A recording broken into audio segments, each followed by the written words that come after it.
So I think a lot of the skills are transferable. And so if it's something that you're looking to improve, whether it is simply just recording something through a camera that you're looking to post out on your social media, your YouTube, maybe a 3-minute video, 5-minute video, whatever it may be. I do a lot of that for our LinkedIn page, our LinkedIn content, whether it's that or whether it's just you're looking to improve those skills when you're standing in front of a live audience. Could be 500 people in an auditorium or 5 people on your team in a conference room or in a video conference. A lot of those skills are going to carry over. A big part of that is, quite honestly, around practice. The more reps you put in, just like with sports or most things in life, as you practice, you'll start to see some progression. The thing that I always talk about, though, is if you're practicing, but you really don't know what you should be doing or what you should be changing, or specifically how to change it, that's a problem because I'm not a great golfer. I could go out and spend hours and hours and hours on the driving range, hitting bucket after bucket of balls.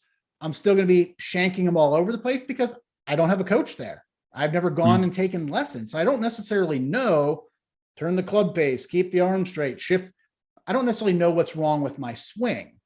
So as you're practicing and maybe you identify, I fidget a lot, or I pace back and forth, or I say, repeatedly, something like that. You can really identify that. So then it really is understanding what are the specific strategies or what are the specific trainings. How can I train myself to not do that? And for Communispond, a big thing that we teach is around using pauses. And a lot of people, you may pick up on it just in my cadence, the way that I speak is as I take a pause, slow myself down, it allows my brain to catch up a little bit to my mouth or vice versa. So that's going to help eliminate a lot of the ums, ahs, because typically that's just because you're moving so fast. Your brain hasn't caught up to where you're going. And in a live setting, you do that through you're making eye contact with folks. And some people just do this when they're speaking. They scan the room quite a bit and they just don't really stop, or they're there, then they're there. And as you're scanning a room, oftentimes it's going to be a bit of a blur versus if you start to make individual eye contact with one person, deliver a thought to them, then you move to the next person, deliver a thought to them. Now I'm over here talking to this person. Those pauses are where your brain catches up. It allows you to breathe, and it's going to virtually eliminate those filler words. So I'm over here. Hi, Vinod. My name is Scott D'Amico. Today, I'm going to talk to you a little bit about Communispond and what we do. 3 things that I hope that you take away from this speech today are ABC. So this idea of just kind of breaking it down, slowing yourself down. And quite honestly, people are uncomfortable with pauses, whether it's when they're speaking, they're on the phone. But if you use those pauses and use the eye brain control in there, make eye contact with people, deliver a thought, move on to the next person, deliver a thought, you would just, that right there, you will see a huge improvement in your public speaking, presenting abilities. And back to your original point around video recording yourself. Say if you want to record a video for social media or something like that. What I've found is the more scripted that my speech is going to be, the more I struggle with it. If I go through and try and memorize something, and then I go through and try to record it, as soon as I miss one word or change one word, my brain's like, oh my gosh, you messed that up. What are you doing? And then it's hard to recover. So if you're going to do things like that, I think it's good to have an idea, good to have a framework for what you want to talk about. Maybe you have a general outline.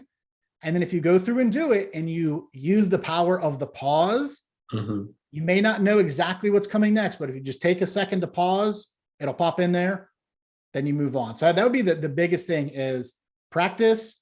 And especially for video, don't over script it. Don't try to memorize it, because as soon as you miss one little thing, it's just going to be all downhill from there.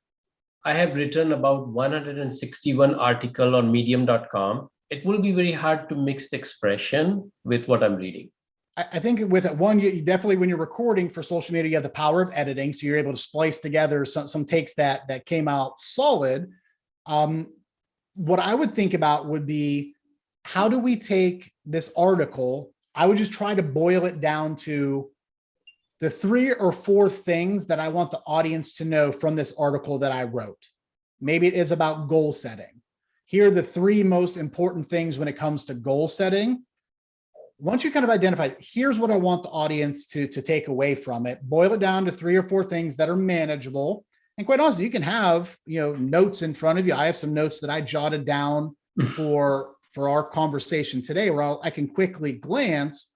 So I think if you boil it down, it allows you to simply talk through it versus, as you mentioned, trying to read it or to do it from memorization. The other component can simply be to try to incorporate visuals.